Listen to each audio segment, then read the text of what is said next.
નમસ્કાર દર્શક મિત્રો, આપણે નિહાળીશું સિટી લાઈન ન્યૂઝ ચેનલમાં આજના મુખ્ય સમાચારો। ધોળકા શહેરના વિકાસ કાર્યોનું મુખ્યમંત્રીના હસ્તે લોકાર્પણ। રીમેક્સ ગુજરાતે ટ્રી પ્લાન્ટેશન લીગની પ્રથમ આવૃત્તિ શરૂ કરી।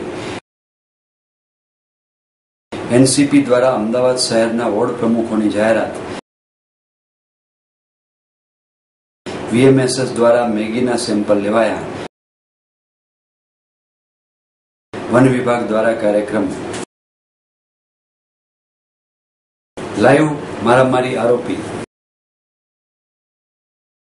युवती पर खूनी हुमलो। स्मशान में हत्या करी सळगावी देनारनी तपास शरू। कांग्रेस विरोध धरपकड़। एमएसयू सायंस फेकल्टी द्वारा सेमिनार। एसएससी में नपास थता आत्महत्या प्रयास। एनएसयूआई द्वारा जय सोमनाथ शाला की मान्यता रद्द करवा आवेदन पत्र। धोळका शहरना विकास कार्यों मुख्यमंत्री हस्ते लोकार्पण। मुख्यमंत्री श्रीमती आनंदीबेन पटेले राज्यना नगरों शहरों सहित खूणे खूणाना सर्वांगी विकास कार्यों सफलतानो श्रेय जनप्रतिनिधिओना प्रतिबद्धता और समर्पित भावने आप्युं छे। मुख्यमंत्रीश्रीए स्वर्णिम जयंती मुख्यमंत्री शहर विकास योजना तहत ₹74 करोड़ना विविध कामोનું ધોળકામાં પ્રજાર્પણ કર્યું હતું। તેમણે ધોળકા શહેરની ગટર લાઇન, નર્મદા આધારિત પીવાના પાણી લાઇન તથા નગર સેવા સદનના ભવન અને અગ્નિશમન કેન્દ્રના વિવિધ વિકાસ કામોથી નગરને પ્રાણવાન ઉર્જાવાન બનાવવાની જન આકાંક્ષા રાજ્ય સરકાર પૂર્ણ કરી છે। જન ઉપસ્થિતિની મેદની ઉમંગને વધાવતા જણાવ્યું હતું। मुख्यमंत्री श्री राज्य मार्ग मकान विभाग द्वारा ₹43 करोड़ खर्चे निर्माण थયેલ અને ધોળકા ખેડા જિલ્લાને જોડતા સાબરમતી નદી ઉપરના બ્રિજનું ઉદ્ઘાટન કર્યું હતું। આ બ્રિજ શરૂ થતા ધોળકા તથા સૌરાષ્ટ્રના ટ્રાફિકને ગુજરાતના અન્ય શહેરો તરફ જવા માટે સમય, અંતર અને ઇંધણની બચત પણ થશે।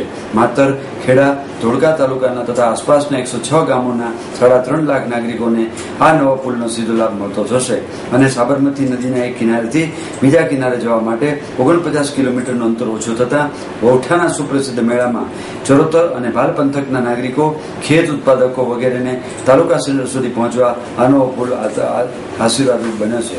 જે પુલનો ખાતમુહૂર્ત સીએમે કર્યું હતું તો હવે આ બ્રિજનું ઉદ્ઘાટન પણ તમારા હસ્તે થાય એના માટે આ ભાવો અને આપણે આજે એનું ઉદ્ઘાટન કર્યું છે। આપ ખુશીથી બૌઠાના મેળામાં માલજો, લાખોની સંખ્યામાં એ આવશે અને એનો ફાયદો ટુરિઝમની દ્રષ્ટિએ અનેક ભાઈ બહેનોને થવાનો છે। રીમેક્સ ગુજરાતે ટ્રી પ્લાન્ટેશન લીગની પ્રથમ શરૂઆત કરી। તેના ગ્રીન પહેલ અભિયાનના ભાગરૂપે રિયલ એસ્ટેટ બ્રેકિંગ એજન્સી રીમેક્સ ગુજરાતે અમદાવાદીઓ માટે ભારતની વિશિષ્ટ પ્રકારની સૌ પ્રથમ ટ્રી પ્લાન્ટેશન લીગ TPL શરૂ કરવાની જાહેરાત કરી છે। વન્ય અને પર્યાવરણ વિભાગના માનનીય કેબિનેટ મંત્રી શ્રી મંગુભાઈ પટેલ અને અમદાવાદ શહેરના માનનીય મેયર શ્રીમતી મીનાક્ષીબેન પટેલની હાજરીમાં TPLની શરૂઆત કરવા માટે એક ભવ્ય સમારંભનું આયોજન કરવામાં આવ્યું હતું। લોન્ચિંગ દિવસે કોર્પોરેટ્સ, એનજીઓ અને વ્યક્તિઓએ અમદાવાદમાં વર્ષ દરમિયાન 5 લાખથી વધુ વૃક્ષો રોપવાના શપથ લીધા હતા। આ પ્રસંગે ટિપ્પણી કરતા રીમેક્સ ગુજરાતના રિજનલ ડાયરેક્ટર મનન ચોકસીએ જણાવ્યું હતું કે TPL લોન્ચિંગ સાથે અમે સમાજ અને પર્યાવરણ પ્રત્યે અમારી કટિબદ્ધતા વ્યક્ત કરીએ છીએ। વૃક્ષારોપણની પ્રવૃત્તિ માટે ટકાઉપણું અને જાળવણી મહત્વની પરિબળો છે। અમને વિશ્વાસ છે કે TPL લોકોના વૃક્ષારોપણ માટે પ્રોત્સાહિત કરશે અને તેઓ વધુમાં વધુ વૃક્ષ રોપશે તથા તેની જાળવણી કરશે। અમે પ્રત્યેક માટે એક છોડનું રોપણ અને તેની જાળવણી શક્ય બને તે જગ્યાઓ શોધવાનો પ્રયત્ન કરીશું, જેથી 1 વર્ષના સમયમાં આગામી પર્યાવરણ દિને આપણા ગ્રીન કરવામાં નોંધપાત્ર વધારો કરી શક્યા હશું। રિયલ એસ્ટેટ કંપની રીમેક્સ શહેરમાંથી હરિયાળી દૂર થવા માટેની ચિંતાના સંદર્ભમાં આ પહેલ હાથ ધરી છે। રિયલ એસ્ટેટ હવે ધીમે ધીમે શહેરની લીલોતરા વિસ્તારો પર કબજો જમાઈ રહ્યું છે, જેથી આ પ્રકારની પહેલથી ઝડપથી વિકસતા શહેર અને તેની વસ્તીની અસરને દૂર કરવામાં નિશ્ચિત રૂપે મદદરૂપ મળશે।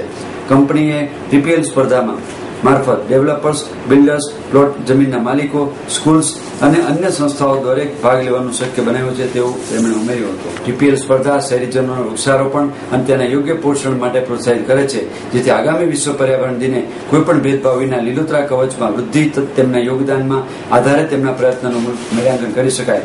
पर्यावरणविदोनी एक अग्रणी ज्यूरी द्वारा अंतिम परिणामों अंगे निर्णय कराशे तथा आ स्पर्धा में भाग लेनारा लाखों रूपियानी इनाम जीतवानी तक मळशे। लोको तेमनी पोतानी પોતાની રીતે ઇનામના નાણાં ભંડોળમાં યોગદાન આપીને પણ ભાગ લઈ શકશે. એનસીપી દ્વારા અમદાવાદ શહેરના વોર્ડ પ્રમુખોની જાહેરાત. રાષ્ટ્રવાદી કોંગ્રેસ પક્ષ અમદાવાદ શહેર જ્યારે આવનારા સમયમાં અમદાવાદ મ્યુનિસિપલ કોર્પોરેશનની ચૂંટણી પડઘમ વર્તાઈ રહ્યા છે ત્યારે ભારતીય જનતા પાર્ટી તેમજ કોંગ્રેસ પક્ષ નવા સીમાંકન બાદ કઈ રીતે પ્રમુખોની વરણી કરવી અને બાકીના વોર્ડ પ્રમુખોને શું જવાબદારી આપી તે માથાપચ્ચીમાં પડ્યા છે. ત્યારે રાષ્ટ્રવાદી કોંગ્રેસ પક્ષ અમદાવાદ શહેરના તમામ વોર્ડમાં પ્રમુખો તેમજ શહેર સમિતિની યાદી આજ રોજ તારીખ 5/6/2015 રોજ શુક્રવારે જાહેર કરવામાં આવી હતી. તેમજ આવનારા સમયમાં જ્યારે કોર્પોરેશનની ચૂંટણીઓ આવી રહી છે ત્યારે સત્તામાં બેઠેલી ભારતીય જનતા પાર્ટી ઠાલા અને લોભાણો વચનો જે તે મહાનગરપાલિકાની ચૂંટણીમાં આપ્યા હતા. અમે સત્તામાં આવીશું તો અમદાવાદની જાહેર જનતાને 24 કલાક પાણી આપીશું, પરંતુ એ માત્ર પોતાના ચૂંટણી સર કરવાનો ભાજપનો કિમ્યો હતો. આવા જ મુદ્દાઓ તેમજ અમદાવાદની હાલના ખરાબની સ્થિતિ તેમજ આવનારા સમયમાં ચોમાસામાં કોર્પોરેશનના 19 રોડ બંધ કરવાની વાત, આ બધી વાતો અમે પ્રજા સમક્ષ લઈ જઈશું અને પ્રજાને જાગૃત કરીશું. તેમજ આવનારા સમયમાં જલદ આંદોલન કોર્પોરેશનના પ્રશ્નો લઈને કરવામાં આવશે. તારીખ 5/6/15 રોજ નીચે મુજબની યાદી રાષ્ટ્રવાદી કોંગ્રેસ પક્ષ શહેરના તમામ 48 વોર્ડની યાદી જાહેર કરવામાં આવી હતી. VMSS દ્વારા મેગીનો સેમ્પલ લેવાયા. ગુજરાત સરકારે નેસ્લે મેગીના વેચાણ અને વપરાશ પર 1 મહિનો માટે પ્રતિબંધ મૂકી દીધો છે. તેનો વપરાશ આરોગ્ય માટે હાનિકારક હોવાનું પણ સરકારે જાહેર કર્યું છે.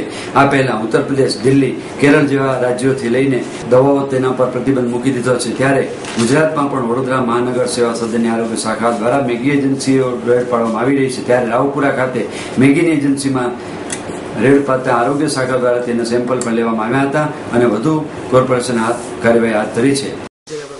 હાલમાં જે મેગી નૂડલ્સમાં જે પ્રોબ્લેમ જે પ્રવર્તમાન વર્તાયો છે એમ ફૂડ સેફ્ટી કમિશનરની સૂચના મુજબ હાલમાં જે મેગીના સેમ્પલોના આધારે food safety commissioner Shri designate officer Mukesh Vaid સાહેબને સૂચના આપેલ કે હાલમાં જે વડોદરા શહેરમાં જે મેગી નૂડલ્સના જે મેગી નૂડલ્સ વેચાય છે તેના ડિસ્ટ્રીબ્યુટર તથા જે વેચાણ કરતા હોય ત્યાંથી માલ પાછો ખેંચવા માટે કે રિકોલ કરવા માટે સૂચના આપવામાં આવે છે. અને હાલમાં મેં જે વડોદરા શહેરના જેટલા પણ મેગીના ડિસ્ટ્રીબ્યુટર છે ત્યાં જઈને જેટલો પણ સ્ટોક હોય એ ત્યાં હાલમાં વેચાણ કરવા માટે અને જે બહાર પણ જે માલ મોકલેલો હોય એ રિકોલ કરવા માટે સૂચના લેખિતમાં પણ આપેલ છે. કોઈ સાહેબ આના સિવાય બીજી કઈ કઈ કંપનીના સેમ્પલ આજે લેવામાં આવશે અને કઈ કઈ જગ્યાએ આ રીતના માલ રિકોલ કરવા? હાલમાં જે મલ્ટીનેશનલ કંપની જેવી કે સનફિસ્ટ, વાયપી અને નોર નૂડલ્સ અને ત્રીજું કે ચિંગ્સ નૂડલ્સ એ ત્રણના જે ડિસ્ટ્રીબ્યુટર છે એ મેગી સિવાય નૂડલ્સ બનાવે છે. તેમને હાલ તમામ ડિસ્ટ્રીબ્યુટરને સેમ્પલની કાર્યવાહી ચાલુ છે. ના, એ રિપોર્ટ અમે ગુજરાત સરકારમાં ડાયરેક્ટલી કર્યો છે. ગુજરાત સરકાર અમને એની કોપી મોકલવા બાકી છે. હવે એનો અગાઉ 6 મોલમાંથી નમૂના લેવા 6 નમૂના આપણે અત્યારે વડોદરા કોર્પોરેશનમાં લેવાયેલા હતા. જેનો રિપોર્ટ ગુજરાત સરકાર અમને હસ્તક કર્યો નથી. એ આવે તો અમને ડિક્લેર કરવામાં આવશે. વન વિભાગ દ્વારા કાર્યક્રમ. વિશ્વ પર્યાવરણ દિન નિમિત્તે વડોદરા વન વિભાગ દ્વારા હરણી વિસ્તારમાં આવેલ કેન્દ્રીય વિદ્યાલય ખાતે આજે વિશ્વ પર્યાવરણ દિન નિમિત્તે વિશેષ કાર્યક્રમ યોજવામાં આવ્યો હતો. વિવિધ મહાનુભાવોની ઉપસ્થિતિમાં કાર્યક્રમ યોજવામાં આવ્યો હતો. આજે યોજાયેલ કાર્યક્રમને સુંદર અને સફળ બનાવ્યો હતો.